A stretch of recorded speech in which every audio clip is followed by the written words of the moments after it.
گوادر شہر پاکستان کے جنوب مغرب میں صوبہ بلوچستان میں واقع ہے۔ یہ شہر اپنے خاص محل وقوع کی وجہ سے پہچانا جاتا ہے۔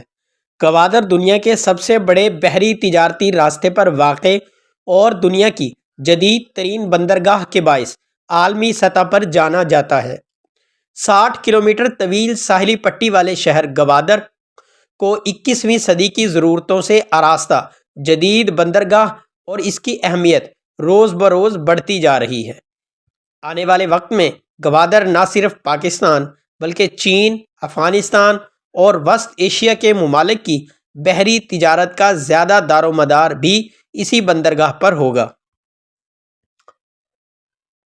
گوادر اور اس کے گرد و نواح کی تاریخ بہت پرانی ہے۔ یہ علاقہ وادی کلانچ اور وادی دشت بھی کہلاتا ہے۔ اس کا زیادہ رقبہ بے آباد اور بنجر ہے۔ یہ مکران کی تاریخ میں ہمیشہ سے ہی خاص اہمیت کا حامل رہا ہے۔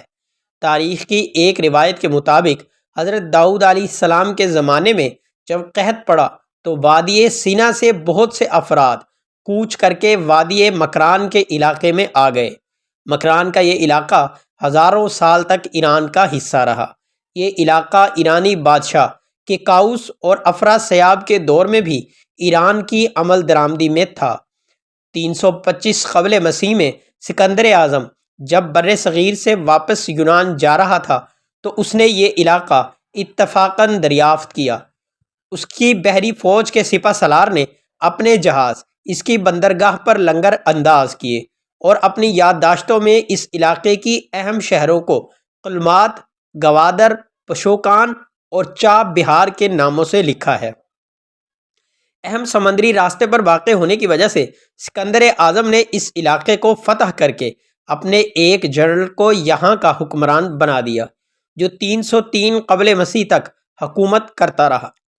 303 قبل مسیح میں برصغیر کے حکمران چندر گپت نے حملہ کر کے یونانی جنرل سے یہ علاقہ چھین لیا اور اپنی حکومت میں شامل کر لیا، مگر 100 سال بعد 202 قبل مسیح میں پھر یہاں کی حکمرانی ایران کے بادشاہوں کے پاس چلی گئی۔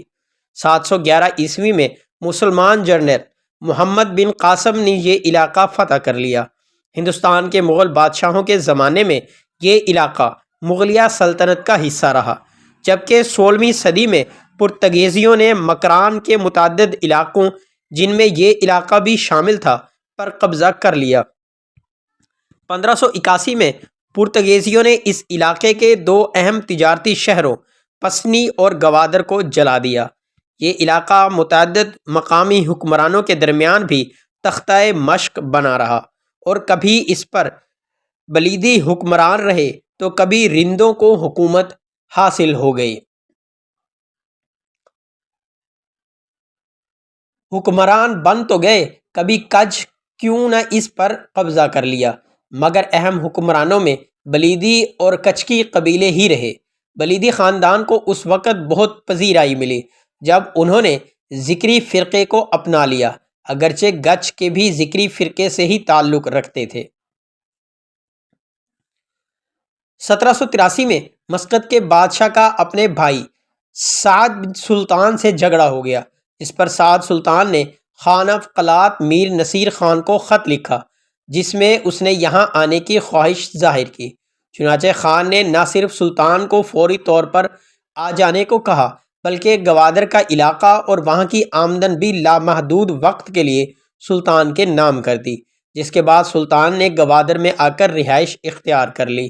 1797 میں سلطان واپس مسقط چلا گیا اور وہاں اپنی کھوئی ہوئی حکومت حاصل کر لی۔ 1804 میں سلطان کی وفات کے بعد اس کے بیٹے حکمران بن گئے، تو اس دور میں بلیدیوں نے ایک بار پھر گوادر پر قبضہ کر لیا، جس پر مسقط سے فوجوں نے آ کر اس علاقے کو بلیدیوں سے واگزار کروایا۔ 1838 کو پہلی افغان جنگ میں برطانیہ کی توجہ اس علاقے پر ہوئی، تو بعد میں 1861 میں برطانوی فوج نے میجر گولڈ سمتھ کی نگرانی میں آ کر اس علاقے پر قبضہ کر لیا۔ 8 ستمبر 1958 کو پاکستان نے گوادر کو عمان سے 5.5 ارب روپے میں خرید لیا، جس کے ساتھ ہی گوادر کے عرب دور کا سورج غروب ہو گیا۔ 1955 میں اس علاقے کو مکران ضلع بنا دیا گیا تھا۔ 1958 میں مسقط نے $10 ملین کے عوض گوادر اور اس کے گرد و نواح کا علاقہ واپس پاکستان کو دے دیا، جس پر پاکستان کی حکومت نے گوادر کو تحصیل کا درجہ دے کر اسے ضلع مکران میں شامل کر دیا۔ 1 جولائی 1970 کو جب 1 یونٹ کا خاتمہ ہوا اور بلوچستان بھی ایک صوبے کی حیثیت اختیار کر گیا تو مکران کو بھی ضلعی اختیار مل گئے۔ 1977 میں مکران کو ڈویژن کا درجہ دے دیا گیا اور 1 جولائی 1977 کو تربت، پنجگور اور گوادر 3 اضلاع بنا دیے گئے۔